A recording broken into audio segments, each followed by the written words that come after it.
Fala galera, tudo bem? Bom, sejam todos bem-vindos ao podcast aqui do Medicine. Meu nome é Ítalo Abreu. Convidei o Matheus para falar de um assunto que a gente não tinha falado ainda, que é a psiquiatria, que é a área que ele atua. E a gente vai falar um pouco do mercado, das nuances aí que tem dessa especialidade e a relação também com a residência.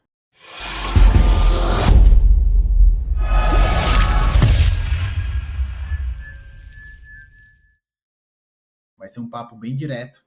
Fica ligado aqui com a gente que vai valer a pena. Matheus, se apresenta aí pra gente e logo em seguida já vamos para a primeira pergunta. Certo. Eu sou Matheus Eugênio, sou médico formado pela Universidade Estadual do Ceará e fiz a minha residência em psiquiatria geral no Hospital de Saúde Mental Professor Frota Pinto, mais conhecido como Hospital de Messejana, no Hospital de Saúde Mental de Messejana. Ele é um hospital que ele é considerado referência no Norte e Nordeste para psiquiatria. E eu faço psiquiatria infantil no mesmo hospital, né? Psiquiatria da infância e adolescência, na verdade, que é o nome da especialidade, né? E é isso. Também sou um dos fundadores do Medicine e estou à frente também do medicine.psic. Legal, e a gente vai falar sobre esse curso aí no final, né? Os livros aí que o Matheus já tem na área aí. Mas, Matheus, me conta aí o que é que te levou aí a fazer psiquiatria e o principal motivo, né, dessa escolha. O motivo de eu ter feito psiquiatria desde o início da faculdade até o meu internato, né? Desde o início da faculdade, eu decidi me abrir às especialidades que eu mais tinha afinidade, né, para poder ir buscando aí algumas referências que pudessem nortear a minha escolha. Então, eu fui para a área da dermatologia, fui para a área da oftalmo, fui para a área da alguma experiência que eu tive ali com cirurgia, e aí eu fui vendo o que é que eu gostava e o que é que eu não gostava tanto. Eu tive algumas experiências com a psiquiatria, porque eu fiz parte de um grupo de pesquisa, então eu consegui ter contato, um certo contato com a psiquiatria a partir desse grupo. Então, comecei a estudar alguns temas, como autismo, e a partir disso eu pude digamos, desbravar melhor o tema da psiquiatria, né? E aí mais voltado para a psiquiatria da infância, né? E aí quando cheguei no internato, que eu fui ver a prática mesmo, né? A experiência prática, entender um pouco como eram as residências, né? Que eu iria prestar ali o concurso, e eu fui vendo que eu não me adequava muito à questão de fazer procedimento. Então a psiquiatria é uma especialidade que tem muito pouco procedimento, quase nenhum, né? É uma especialidade que é mais ambulatorial, e quando eu tive a experiência de passar lá no hospital, né, no hospital que eu fiz a residência, eu pude ver que era uma residência voltada para o ensino, era uma residência que valorizava muito os laços de proximidade com os staffs, que valorizava a qualidade do que a gente estava aprendendo, que tinha boas oportunidades de aprender, e acabou que foi o local que eu escolhi, né? E eu escolhi muito baseado nisso, nas minhas vivências. Eu tive vivências muito boas lá nesse hospital, e foi isso que fez com que eu batesse o martelo e decidisse fazer psiquiatria, que é um tema que eu sou apaixonado. Legal. Cara, e me conta aí como que é, né, quem tá buscando a área, quem tá... A gente vê aí também pessoas, né, que entram na especialidade, depois saem, vão pra psiquiatria, no mundo inteiro isso. Acaba que depois da pandemia, o mundo, digamos que deu uma atenção maior para a saúde mental. Tanto que E os isso, números, né, os números de concorrência para a psiquiatria aumentaram vertiginosamente, né? Então, assim, o sim, Enare é a virou a especialidade mais concorrida, mais né? concorrida, né? Que antes a psiquiatria era um pouco marginalizada. Hoje já não é tão assim, né? Então, Antes se dizia, eu acho que na década de 80 ali, que os piores alunos iam para psiquiatria, né? Hoje a coisa está bem diferente, né? Hoje os melhores alunos vão para psiquiatria, né? Então, Cara, e me conta depois, aí como depois que da Covid, deu deu uma uma mudada, crescida. né? Até o mercado em si também, a gente vai falar Sim. disso, mudou. Mas, de forma resumida, como que é aí quem está pensando nessa especialidade ou saindo de uma para ir para psiquiatria? Como é que funciona o primeiro, o segundo e o terceiro ano? Lembrando que psiquiatria são 3 anos. E se alguém quiser fazer uma sub, é um ano a mais. Mas a gente vai falar da rotina da residência e logo depois a gente vai falar de grana, né? De mercado, como as pessoas cobrem, como é que está o mercado aí, né? Principalmente no Nordeste. E a gente vai ver algumas pessoas que a gente conhece aqui de São Paulo também falando sobre isso. E manda brasa aí. Me conta aí como que é o primeiro, o segundo, o terceiro ano, de forma geral. E a diferença, por exemplo, tem um colega seu, né, que eu conheço, que está aqui na USP São Paulo, e Uhum. também me conta aí essa principal diferença que você acha da USP, você tem um contato forte com ele, e do primeiro, segundo, terceiro ano, principalmente. Certo. Então, eu vou falar um pouquinho da minha experiência, né, que é muito enviesada, claro, para o meu hospital, né? O primeiro ano ele é mais focado em psiquiatria básica, né? Então a gente vai adquirir ali alguns conceitos, principalmente em psicofarmacologia, em psicopatologia, são conceitos que são mais aprofundados do que você vê, por exemplo, em atenção básica, né? Mas, claro, vai obedecendo o ritmo, porque o ritmo de entrada, é uma coisa que meus preceptores falaram no início, né? Tinha gente preocupada, eu não sei muito de psiquiatria. Não se preocupe, porque o que a gente vai avaliar é o quanto você está evoluindo, e não o que você já entrou sabendo, porque lá você vai aprender de certa forma, um mundo novo, linguagens novas, né? Então, nesse primeiro ano, a gente foca mais nessa parte mais básica, tanto que tem um ambulatório que a gente chama de ambulatório geral, que a gente pega pacientes que são admitidos pela primeira vez no hospital e a gente acompanha eles ao longo do nosso primeiro ano, né? E também tem uma vivência em emergência psiquiátrica, né, dando plantões aí, principalmente nos finais de semana, né? E é o ano da residência que a gente tem atividades no final de semana, né? Nas outras, às vezes tem uma prescrição ali, né? E como resultado da emergência, tem a internação hospitalar, né? Que é feita lá no hospital. Então, a gente acompanha também os pacientes de enfermaria, que é um perfil totalmente diferente dos pacientes de ambulatório. São pacientes mais graves e que a gente sempre tenta dar um manejo ali mais rápido, resolver com foco na alta hospitalar para ele ser acompanhado de forma ambulatorial. No segundo ano, já é um ano que é Isso mais aí, lembrando voltado. que o teu hospital é um hospital porta aberta, né? Só para diferenciar aí.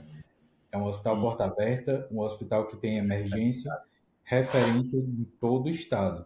Então, vem pacientes de todo o estado para esse hospital, né? A gente atende não só os pacientes aqui de Fortaleza, mas de todo o estado. E essa é uma vivência importante na residência, tanto que as outras residências do estado rodam também na emergência. Ele tem meses específicos que ele vem rodar na emergência desse hospital. Todas as 4 residências que são aqui do estado, se eu não me engano, tem uma que não roda mais, mas as outras residências elas também rodam lá. No segundo ano, então, é mais de aprofundamento, né? Então, a gente vai se debruçar mais ali nos temas de psicose. Então, tem alguns ambulatórios mais específicos, psicose de difícil controle, tem núcleo de esquizofrenia, e tem também ambulatórios focados em transtornos de humor, né? A gente dá seguimento também ao acompanhamento dos pacientes que a gente vinha acompanhando desde o R1, né? Então, os pacientes que a gente admitiu, muitas vezes, a gente vai acompanhar ele por mais um ano. E também tem um enfoque na atenção primária, né? A gente vai para a CAPS e transtorno por uso de substância. Então, esse ano a gente passa praticamente 6 meses tendo contato aí com pacientes em desintoxicação e eh, pacientes em acompanhamento no CAPS-AD, né? E no terceiro ano, a gente foca mais em subespecialidades, né, da psiquiatria. Então, a gente vê um ambulatório específico de sexualidade, a gente vê alguns ambulatórios de psiquiatria na infância e da adolescência, psicogeriatria, psiquiatria forense, neuropsiquiatria, então já é um ano que é mais voltado para essas especificidades da psiquiatria, né, que você acaba lidando também no dia a dia, né? Então, basicamente, o resumo dos 3 anos é assim. Entendi. No Não terceiro tem ano, então, tanta é mais as atividade ali. sub-áreas. São as subs, né? As áreas, Entendi. áreas de atuações específicas, né? Entendi. Cara, você tá na área da psiquiatria infantil, né? E me fala aí como que é a psiquiatria infantil de forma geral e na prática, quais são as duas doenças mais comuns que o psiquiatra infantil trata aí, para as pessoas terem uma noção do que é mais comum, né? Que o que ela vai, se ela Uhum. escolher essa área, o que é que ela vai tratar mais. Então, eu faço a residência de psiquiatria infantil também no hospital, então a gente tem um núcleo voltado só para a parte de infância e adolescência, né? Então, é uma residência que tem alguns ambulatórios temáticos, digamos assim, né? Então tem um ambulatório de TEA, tem um ambulatório de TDAH, tem um ambulatório de humor, tem um ambulatório de psicose, tem um ambulatório de ansiedade. Então a gente costuma ver todas as patologias mais especificamente no público pediátrico, né? Uma das grandes diferenças é que você vai lidar muito mais com a família, né? Diferente da psiquiatria geral, que você lida com a família, mas muitas vezes o principal implicado ali no tratamento é o próprio paciente. Aqui não, aqui já muda. Aqui são pacientes que como são menores de idade, muitas vezes estão ali em neurodesenvolvimento, então vai mudar a questão de medicação, vai mudar como você faz a consulta, são consultas mais demoradas, você precisa conversar com a família, você precisa brincar com o paciente, você precisa avaliar o paciente dentro daquele contexto.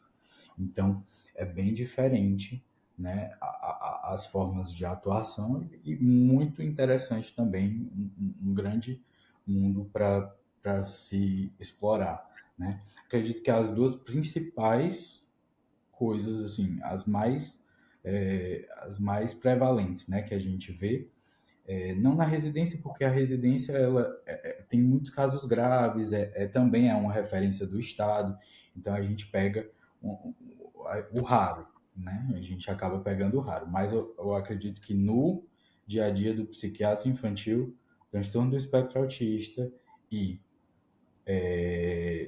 transtornos ansiosos são os mais comuns, né? TDAH vindo ali em terceiro, né? Então, Entendi. esse, Interessante. esse é o que é mais ali do dia a dia. E da psiquiatria geral, o que é mais do dia a dia, ansiedade e depressão. É o que a gente mais vê, né?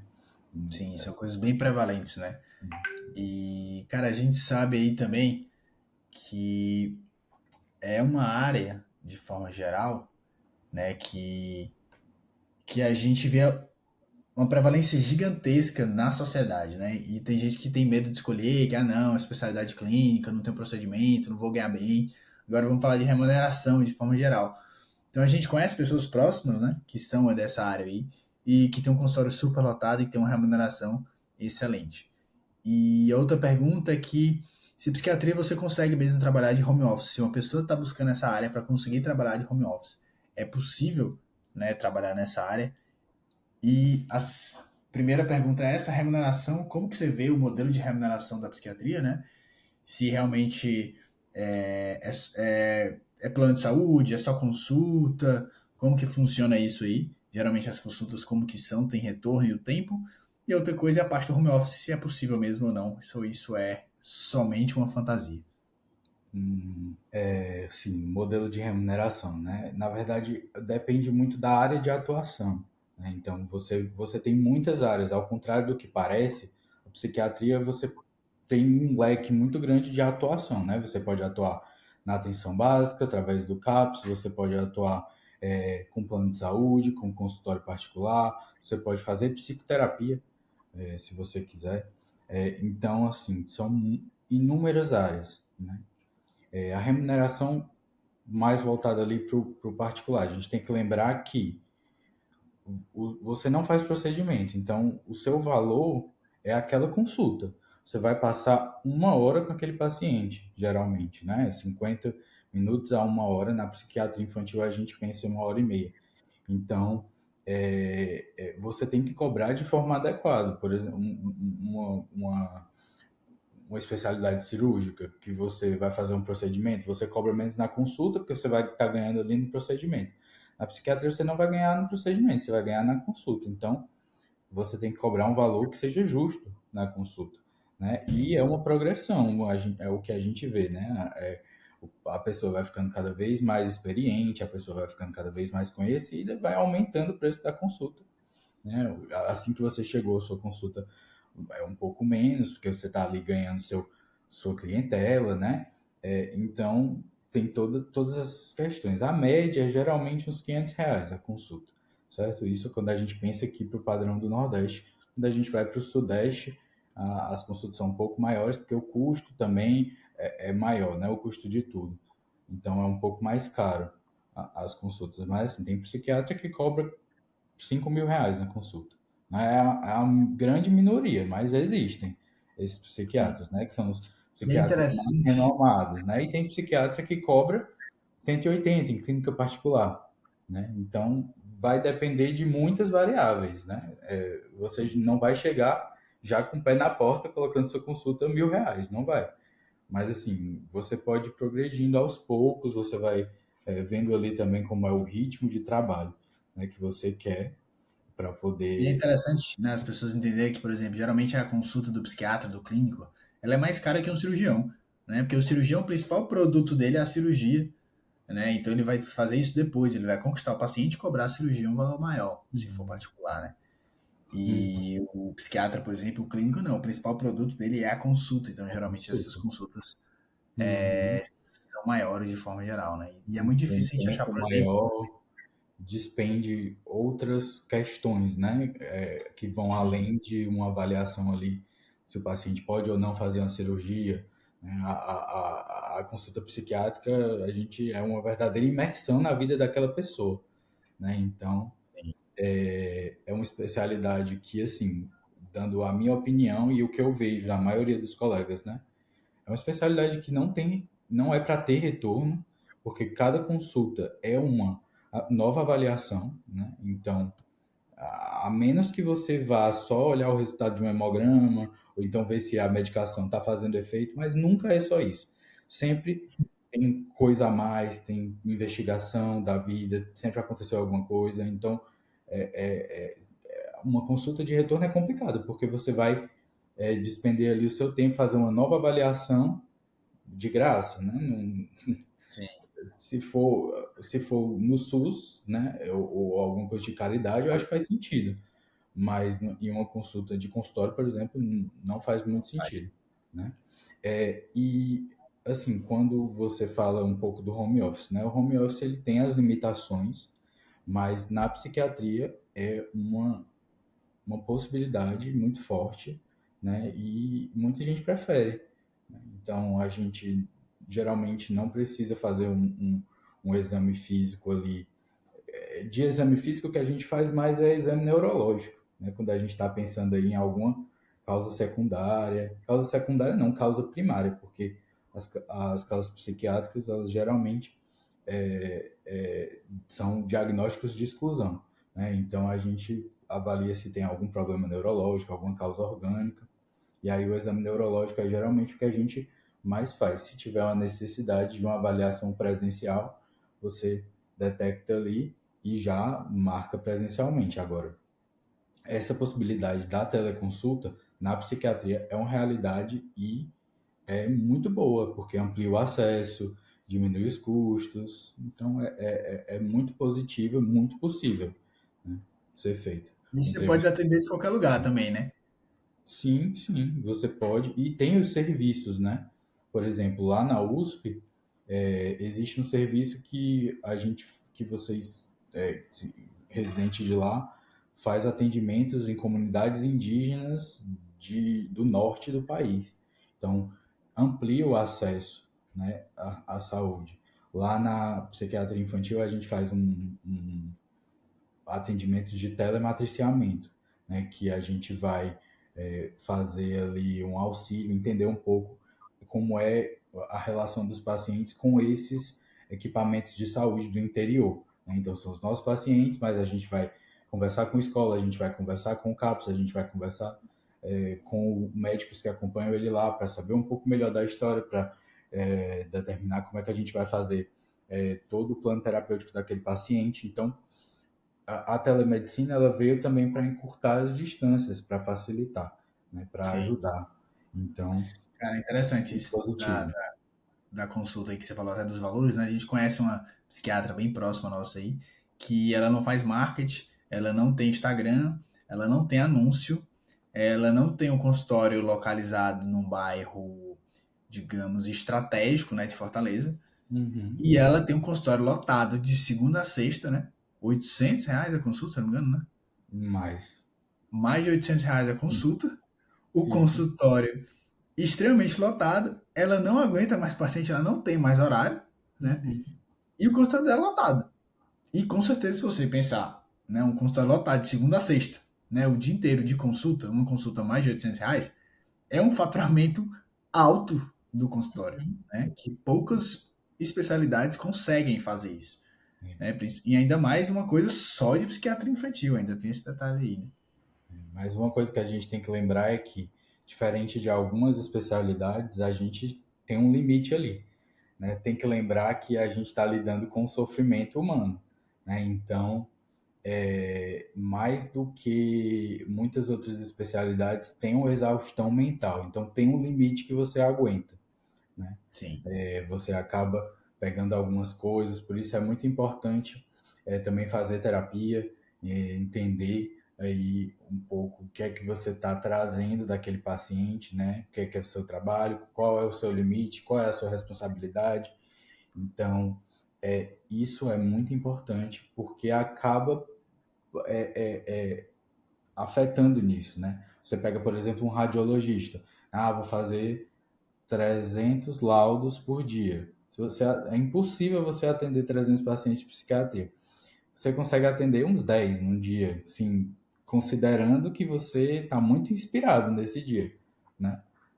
entendi. Porque é uma coisa que é cansativa, você vai entrar na vida daquela pessoa, você vai entender a dinâmica, os sofrimentos, então é uma coisa que mexe também, né? Existe aí um teto, né? Por isso que com a tendência você vai atendendo menos pessoas a preços maiores, digamos assim. Sim, vai sendo mais até seletivo de forma geral, né? E Uhum, lembrando que esse modelo aí da psiquiatria, né, ele é dessa forma no mundo inteiro, né? Não é só porque é no Brasil que é assim, a psiquiatria uhum. funciona dessa forma. E outra dúvida, Matheus, assim, duas perguntas, duas últimas perguntas para a gente encerrar aí, né? Então a gente falou de remuneração, falou do modelo da residência, do modelo também da parte de psiquiatria infantil, né, dos valores de consulta, um pouco de remuneração. E da parte da psiquiatria, existe um mercado, por exemplo, de pesquisa na psiquiatria, né? Se ele existe mesmo. E a segunda coisa é se você faria psiquiatria novamente aí também. Então, essas duas perguntas para a gente encerrar Entendi. aqui. A pesquisa da psiquiatria ela é muito forte porque a gente está sempre descobrindo novas coisas na psiquiatria. Tem muito do desconhecido também, né? A gente está lidando Coisas com novas, né? Também, assim, no geral. coisas novas, então novas formas de tratamento, novas formas de, de, de você avaliar, né? Novos diagnósticos, vai mudando de acordo com a sociedade. Por exemplo, se você olhar há 30 anos atrás, não existia o transtorno, o gaming disorder, né? Que é ali Internet Gaming Disorder, que é de jogos na internet. Não existia esse diagnóstico. E hoje é uma realidade, vício em jogo do tigrinho, né? Então, a psiquiatria ela vai se moldando junto Com a com a sociedade, a evolução da sociedade. sociedade. Então, a gente está sempre avançando. E nas pesquisas também, né? Então, é um campo muito rico para pesquisas.